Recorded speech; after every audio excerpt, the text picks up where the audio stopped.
ராகவ் வந்து அந்த கஷாயத்தை வந்து குடிச்சிட்டு வந்து யோசிக்கிறாரு, என்ன இந்த கஷாயம் நெஞ்சு வரைக்கும் இப்படியே பயங்கரமாக கசக்குது, இதை போய் கொடுத்துட்டா எங்கே போனோம் இந்த அப்படி அப்படின்னு சொல்லிட்டு டென்ஷன் ஆகி கத்துறாரு. உடனே ஒரு குரல் சரியாகிறது பார்க்குறாரு, என்ன என் குரல் இப்படி சரியாயிடுச்சு, பரவாயில்லையே சூப்பரான ரெமெடி தான் கொடுத்துருக்கா அப்படின்னு சொல்லிட்டு சந்தோஷப்படுறாரு. உடனே வந்து அப்படியே ஃபைலில் பார்த்துட்ருக்காரு, ஃபோன் பண்ணி பேசிகிட்டு இருக்காரு. இங்கே அபி வராங்க, என்னங்க தொண்டை சரியாயிடுச்சான்னு கேட்குறாங்க. அதெல்லாம் சரியாகல அப்படி சொல்லிட்டு சைகை மூலமாக சொல்கிறாரு. ஓ அப்படியா சொல்லிட்டு ஃபைல் எடுத்துகிட்டு போயிடுறாங்க அபி. மறுபடியும் வராங்க, பார்த்தா யார்கிட்ட ஃபோனில் பேசிகிட்டு இருக்காரு, கேட்டுடுறாங்க. உடனே வந்து ஓ அப்படியா அப்படின்னு சொல்லிட்டு அப்படியே வந்து உள்ள என்ன பண்ணுறாங்க, எங்க எங்க பாருங்க பாருங்க பாம்பு வந்துருச்சு அப்படின்னு சொல்லிட்டு பயங்கரமாக கத்துறாங்க. உடனே எங்கே எங்கே அப்படின்னு சொல்கிறாரு. உடனே வந்து பார்த்துட்டு வந்து உடனே ஏறி உட்காந்துக்கிறாரு அந்த டேபிள் மேலேயே. டேபிள் மேலே ஏறி உட்காந்துட்டிங்களா, ஒன்றும் இல்லை, எதுவுமே கிடையாது, பாம்பும் இல்லை, ஒன்றும் இல்லை, சும்மா உங்களை பயமுறுத்துதான் அப்படி பண்ணேன், இப்போ குரல் வெளியே வந்துடுச்சுல அப்படின்னு அப்படியே பார்க்குறாரு. உடனே ஒரு 10 கொசுவத்தி சுருளை அங்கே வச்சாதான் உங்கள் குரல் சரியாக உங்களுக்கு அப்படின்னு நினச்சேன், பரவாயில்ல 10 கொசுவத்தி சுருள் இல்லாமே உங்கள் குரல் சரியாயிடுச்சு அப்படின்னு சிரிக்கிறாரு. உடனே அபியும் சிரிக்கிறார், 2 பேரும் சிரிச்சிட்டு இருக்காங்க. இங்கே வந்து ராகவ் ஹாஸ்பிட்டலுக்கு போகலான்னு டைம் ஆகிடுச்சு கிளம்பு அப்படின்னு சொல்லிட்டு வந்து ராகவ் கூப்பிட்றாங்க. சரி போயிட்டு அதுக்கப்புறமா வீட்டுக்கு போகலாம், அவளை வேணா அமுச்சு விட்ரு அப்படின்னு எதுக்காக அனுப்பிடும் அப்படின்னு கேட்குறேன். எதுக்காக அனுப்பிடுமா, நானும் ராகவும் ஹாஸ்பிட்டலுக்கு போகிறோம், நீ வீட்டுக்கு போ அப்படின்றாங்க.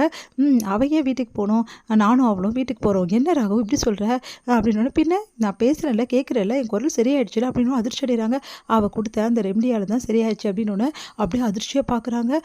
உடனே வந்து இப்போ தெரியுதா, எப்போவுமே பழைய கால ஆளுங்க மாதிரி இருக்கிறேன் அப்படின்லாம் சொல்லக்கூடாது, பழைய காலத்துக்கு என்றைக்குமே மதிப்பு இருக்குது.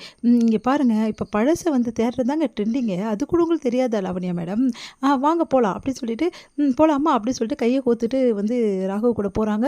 இதெல்லாம் பார்த்த லாவண்யாவுக்கு வயிறா எரிது, பார்த்து டென்ஷன் ஆகிறாங்க. அடுத்து வந்து ராகவ் அம்மையும் வீட்டுக்கு வராங்க. வீட்டுக்கு வந்தோடனே எல்லாருமே வந்து அபி வந்து ப்ராஜெக்டை வந்து இந்த மாதிரி சக்ஸஸ் பண்ணதை நினச்சி எல்லாம் சந்தோஷப்படுறாங்க.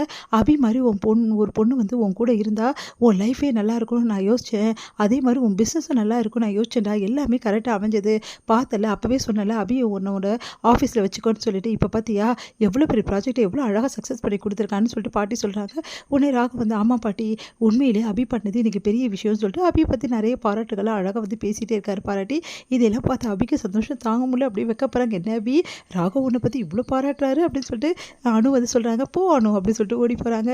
அபி இதெல்லாம் பார்க்க வயிறாக எரியுது. முரளிக்கும் சுந்தரிக்கும் செம்ம டென்ஷன் ஆகிறாங்க. கிட்ட எப்படிலாம் நான் சொன்னேன், இவரை ஏதாவது பண்ணுன்னு சொல்லிட்டு இவ்வளோ சொல்லி கூட பேச சொதப்பிட்டாளே அப்படின்னு. வேஸ்ட் அந்த லாவண்யா, இப்போ தானே புரியுது அப்படின்னு சொல்லிட்டு முரளி செம்மையாக டென்ஷன் ஆகிறாரு.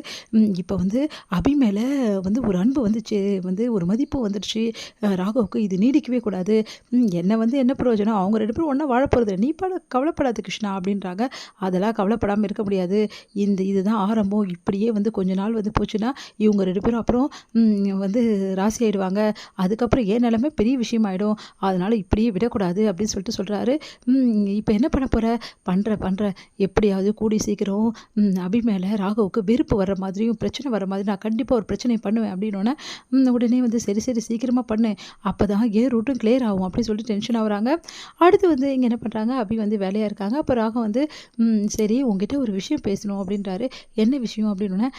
நீ வேணா எங்கள் ஆஃபீஸில் வந்து ஒரு சில நிறைய ஃபைல்ஸ்லாம் பார்க்க வேண்டியது இருக்குது, நிறைய ஒர்க் இருக்குது, அந்த ஒர்க்லாம் கொஞ்சம் எடுத்து நீ செய்யலாமே அப்படின்றாரு. இவ்வளோ நாள் என் ஆஃபீஸ்க்கே நீங்கள் வரக்கூடாது அப்படின்னு சொன்னீங்க, இப்போ வேறு மாதிரி பேசுகிறீங்க அப்படின்றாங்க. இல்லை நீ வந்தால் ரொம்ப நல்லா தான் இருக்குது, அதான் கேட்டேன் அப்படின்னு சொன்னோன்னே, உனக்கு ஓகேனா எனக்கு ஒன்றும் பிரச்சனை இல்லை அப்படின்றாங்க. இங்கே பாருங்கள், வேலை கூப்பிட்றவங்கள இப்படிலாம் கூப்பிட மாட்டாங்க, நான் நல்லா வந்து ஒரு பவ்யமாக பணிவாக கூப்பிடணும். என்னது வேலை தர்றவங்க பணிவாக கூப்பிடணுமா, ஆமாம் உங்களுக்கு காரியம் ஆகணும் தானே கூப்பிட்றீங்க, அப்போது எப்படி கூப்பிடணும் தெரியுமா, இங்கே பாருங்கள் மேடம், அபி மேடம் வேலைக்கு வர ஐடியாவில் இருக்கீங்களா, எங்கள் கம்பெனி உங்களுக்காக காத்துட்ருக்கா அப்படி சொல்லணும். அதை விட்டுட்டு வேலைக்கு வரணுமா, நீ வர்றதா தான் வரலாம் அப்படின்னா என்ன அர்த்தம் அப்படின்றாங்க. அம்மா தாயே உங்ககிட்ட கேட்டதே பெரிய தப்பு, போ எப்படியாவது அப்படின்னு சொல்லிட்டு போகிறாங்க. பரவாயில்ல நீங்கள் சொன்னதுக்காக யோசிக்கிறேன், ஆனால் எனக்கு நிறைய ஆர்டர்ஸ் வந்து குமியுது, அதனால் அந்த ஆர்டர்ஸ் தைக்கவே என்னால் முடியல, அதனால் வெளியே போய் வேலை செய்ய வேண்டிய அவசியமே இல்லை, இருந்தாலும் நான் உங்களுக்காக வேணால் யோசிக்கிறேன், நீங்கள் இவ்வளோ கெஞ்சி கேட்கறதுக்காக சிரிக்கிறார் ராகவ்.